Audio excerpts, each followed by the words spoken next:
Pete Cosenza. That's my dad. One of my best friends from the moment I was born till the day I die. He taught me how to fight. For everything I believe in, don't lay down, stand up and fight. You can either go sit in the corner and let life beat you up, or you can stand up and fight back.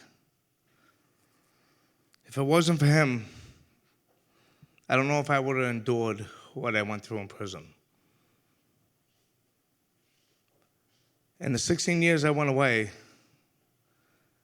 5 of them years I was in isolation. I had the cops running in on me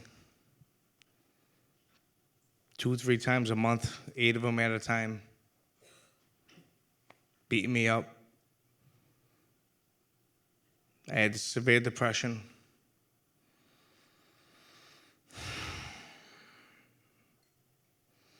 I contemplated killing myself a few times. It wasn't easy.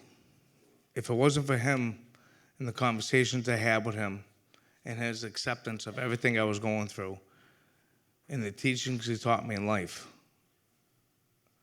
I don't think I would have survived what I went through. February 2016, I'm on the phone with my dad, and he tells me he's dying of stage 4 liver cancer.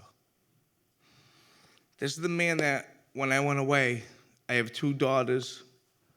The mother wasn't around, and he and my mother decided to raise them. They sacrificed their entire financial future for my children. My dad stood by me my entire life, no matter what I did. He was always there for me. And when I was at my lowest, when I was in that isolation, he was the only one that understood what I was actually going through, even though he didn't really understood. All he asked was, just don't get hurt. Do what you gotta do. I'll always be there for you.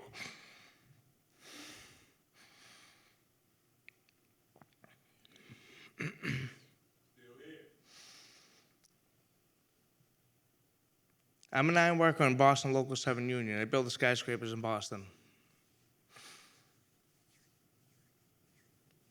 After that conversation with my dad, I'm sorry, I skipped ahead a little bit, but this isn't easy.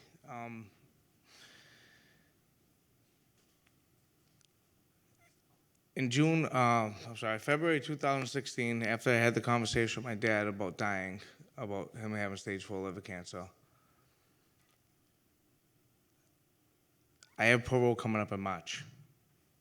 And in Massachusetts, there's no way you're getting out if you don't admit your crime. And I wasn't admitting my crime from day one. I was innocent of everything I've done, everything I didn't do.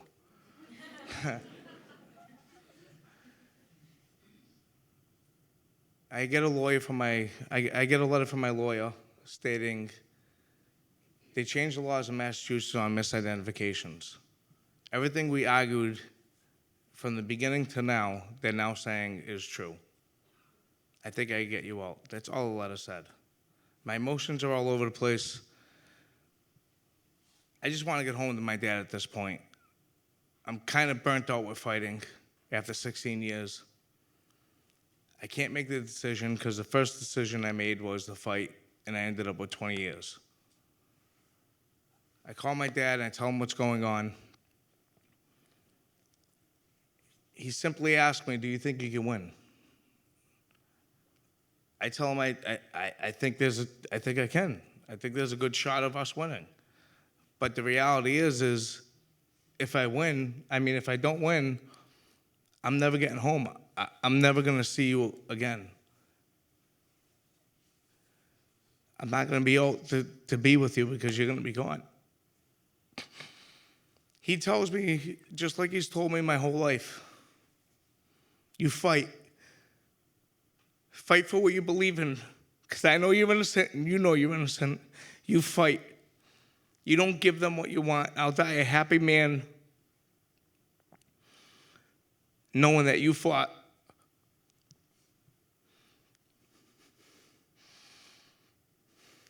So we fought. This was February 2016. By June 2016, I was released.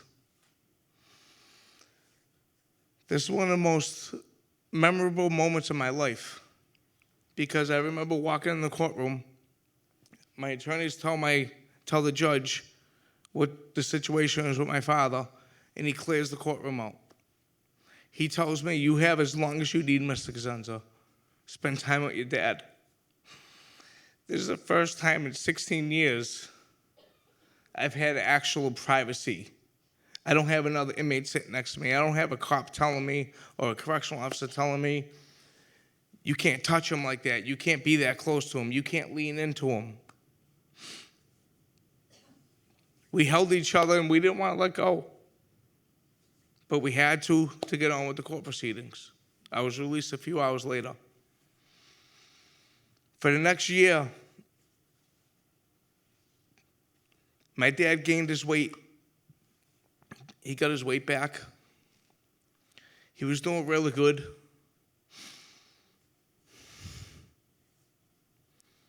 The doctors were amazed at what's going on. They couldn't understand it. I went to a lot of his chemo appointments with him. One day at a chemo appointment, he goes in for his chemo. The doctor pulls me aside and he asks me, "What's going on? What changed?" I don't know what he's talking about. He goes, "Something in your dad's life changed recently because he's doing really well with everything, and we're trying to figure out what's going on." So I tell him what happened with me. And the doctor looks at me with a big smile on his face and he says, "That's it. That gave him the will to fight. Whatever you're doing, stay doing it. Spend as much time with him, doing whatever you're doing with him, because you're giving him the will to fight."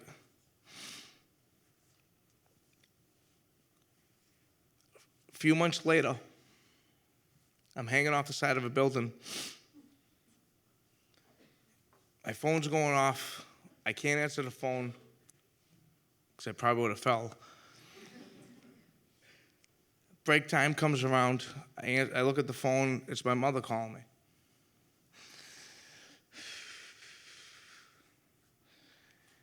She's in tears, telling me they just gave my dad 2 days to live. That was the worst day of my life. I thought being convicted of a crime I didn't do would be the worst day of my life. This was the worst day of my life. This was my rock.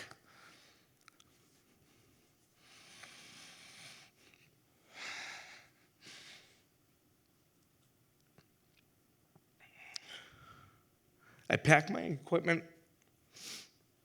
I drive down to the Cape. I'm in Boston. That's where they are. Our plan was to bring them to my sister's house where he could be comfortable in case things go bad.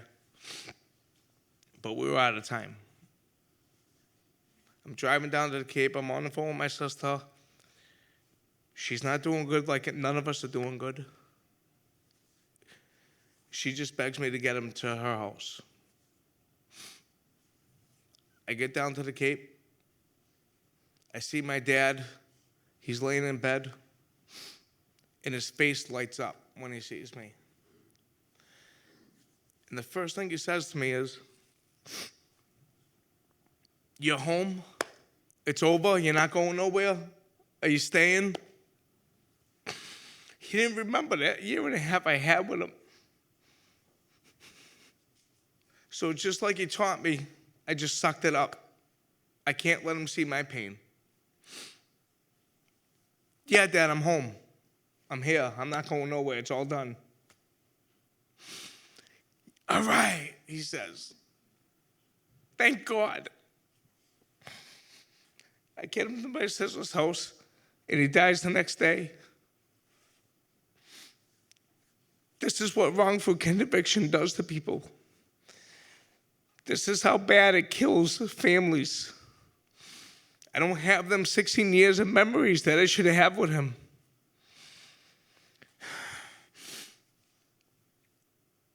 This is why it's so important to fight. My dad gave me the fighting spirit. He taught me to fight, and he fought till the day he died. And I hope this message gets along to you, and you guys continue to fight with us. Thank you.